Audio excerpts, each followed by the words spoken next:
En la tarde de Noticias en Compañía estamos ahora en comunicación con Gonzalo Semilla, economista jefe del CREVA, el Centro Regional de Estudios Económicos de Bahía Blanca. ¿Qué tal, Gonzalo? Muy buenas tardes, ¿cómo te va? Buenas tardes, un gusto conversar con vos, todo en orden. Bueno, el CREVA ha hecho un relevamiento y llamó la atención que un 70% de comercios y empresas no había pedido asistencia al Estado tras la inundación. ¿Qué refleja ese número? ¿Qué es lo que ustedes vieron allí en esos números? Bueno, a ver, lo que nosotros vemos es un número que llamó la atención a nosotros mismos porque nos imaginábamos algo diferente, quizás un dato al revés, ¿no? Que el 70% haya acudido a pedir a subsidios. En este caso nosotros preguntamos si habían acudido a subsidios o aportes no reembolsables por parte del Estado en general en sus tres niveles, municipal, provincial y nacional. Nos imaginábamos a priori que iba a ser muy alto el porcentaje, sin embargo nos llevamos a la sorpresa. No lo hicieron.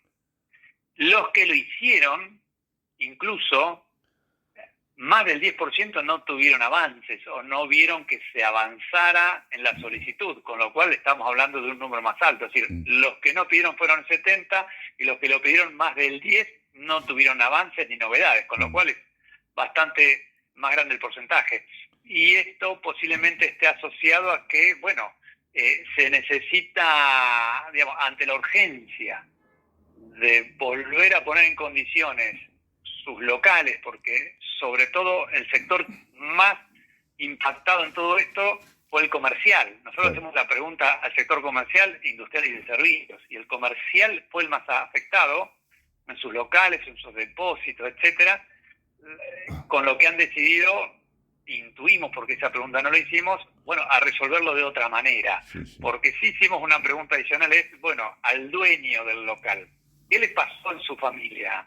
¿Tuvo problemas en su casa, inundación en su casa? E incluso sus empleados tuvieron inconvenientes. Y eso es un dato también importante, porque también habla de un 70%. Claro.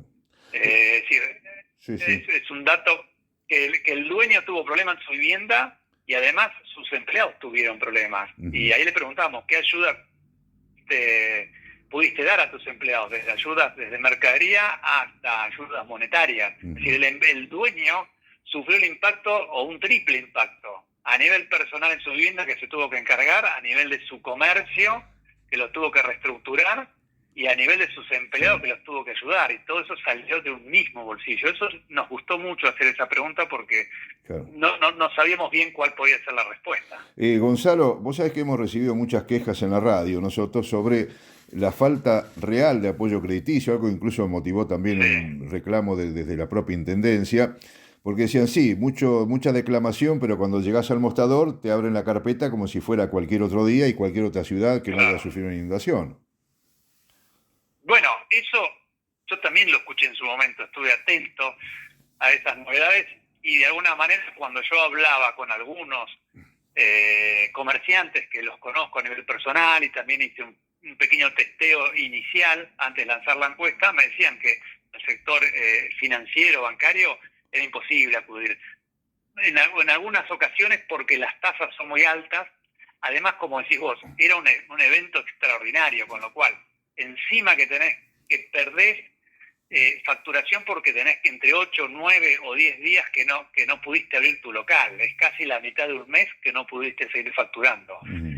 Y por eso pensamos que el aporte o el subsidio era importante, pero el que fue al banco dice, yo no quiero endeudarme más, Claro. menos con las tasas y menos con los requisitos, porque una cosa que nosotros intercambiamos hablando con la gente del sector, incluso en la inundación perdimos documentación propia del local, con lo cual no estábamos en condiciones de llevar esa carpeta que te exige el banco, con lo cual quedaban afuera automáticamente el sistema financiero. ¿Cómo ven ustedes la reactivación de ese sector tan afectado, no solo en términos de ventas, sino también en términos de rentabilidad que pueda llegar a paliar esas pérdidas que han tenido? Bueno, a ver, la rentabilidad también, o los márgenes de ganancia que nosotros le preguntábamos, también tuvieron una disminución importante, porque incluso, yo lo tengo por acá anotado, es casi el 70% de los afectados tuvieron pérdidas o los márgenes de ganancia disminuidos, y de ese 68% o 70%, más del 40% fue significativo. Es decir, no se quedaron con mercadería, la perdieron y la tenían que reponer y además poner en condiciones su local. Además eso le llevó 5, 6, 8, 10 días. Entonces efectivamente el esfuerzo es muy grande, y hoy quizás hablando en mayo, 2 meses después de la inundación, posiblemente la rueda todavía no esté funcionando en su plenitud, porque tenés que pagar a tus proveedores, porque no tenías pensado tener que reponer la mercadería y muchas de ellas capaz que ni siquiera cobrabas un seguro. Entonces, cuando yo he hablado con algunos, es quizás en junio esté normalizándome. ¿Qué ven ustedes frente a los guarismos de inflación que han descendido levemente en el mes pasado? ¿Han podido ver algo ya de estas primeras semanas de mayo? Sí. Nosotros publicamos ayer, si no me equivoco, por las redes, sobre todo por Twitter, publicamos las primeras 3 semanas. Nosotros todas las semanas publicamos lo que está sucediendo con el capítulo de alimentos y bebidas. Y la verdad que viene muy tranquila, incluso más tranquila que lo que fue abril. Es decir, en marzo nosotros había rebotado un poco 2,9, en abril 2,5, y ahora nos está dando más bajo que el 2%, por lo menos el capítulo de alimentos y bebidas, que te marca de alguna manera una tendencia. Y eso puede estar asociado a un, no sé cómo comunicarlo, no me animo a decir un exceso, pero a muchas ofertas. Sí. Encontramos muchas ofertas con mayor frecuencia, y eso quizás puede estar asociado a una caída en el consumo. Bien sabemos que hay estadísticas y de la Cámara Argentina de Comercio que hablan de hace 15 meses que estamos en caída del consumo. Solo abril subió 0,1, que es prácticamente la nada misma, y los salarios con cierto rezago. Bueno, posiblemente los supermercados estén ahora con la necesidad de vender, y además un tema adicional, seguramente lo has escuchado y en algún momento se ha conversado, cuando se sale el cepo, se preveía que la variación de tipo de cambio iba a impactar en los precios, sí. E incluso charlando con algunos mayoristas o supermercados locales decían, bueno, sí, efectivamente vino una lista con precios ajustados que no la aceptamos, pero a contraposición de la no aceptación, medio que nos tendieron a que compremos mayores cantidades de más volumen. Claro. Es decir, no aceptamos el aumento de los precios, pero eso implicó comprar más volumen, y cuando uno compra más volumen, de alguna manera lo tenés que despachar y vender. Entonces eso puede ser que haya provocado mayores ofertas en los productos y que la inflación continúe el camino de desaceleración.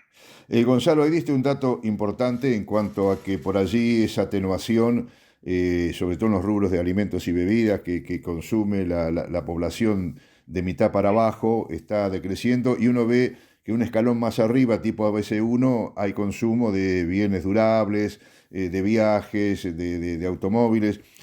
¿Eso está impactando en el centro de la clase media? ¿Está como dividiendo las aguas? Sí, hoy teníamos, antes, o en un tiempo atrás, teníamos una clase media muy grande, que sería clase media baja, media y media alta. Obviamente es una cuestión de que esa clase, que siempre es característica en Argentina, que es la que a veces decimos recibe todos los palos, ha habido y por haber, porque la clase alta, que es muy pequeña, 5 o 6% de la pirámide social, independientemente de la coyuntura argentina, siempre van a estar ahí.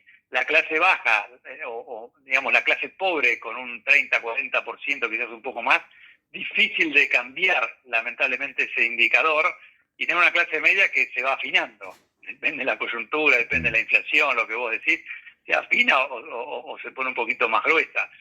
A ver, cuando baja la inflación está claro que baja la pobreza, pero bueno, estamos hablando de un 40 y pico por ciento, y el que genera cierto ahorro lo que hace es, bueno, tiene otros accesos, no gasta todo ese ingreso en alimento.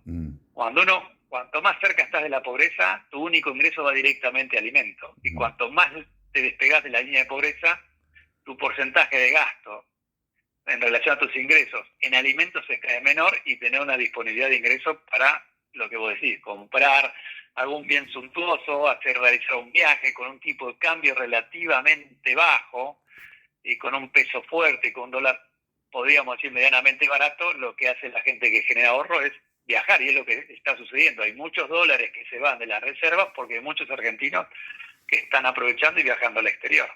Y justamente hablando del dólar planchado en ese valor, uno se hace la cuenta, por allí puede dar un valor ficticio, que en dólares se está ganando mucho más, pero también le cuesta mucho más vivir o llegar a fin de mes.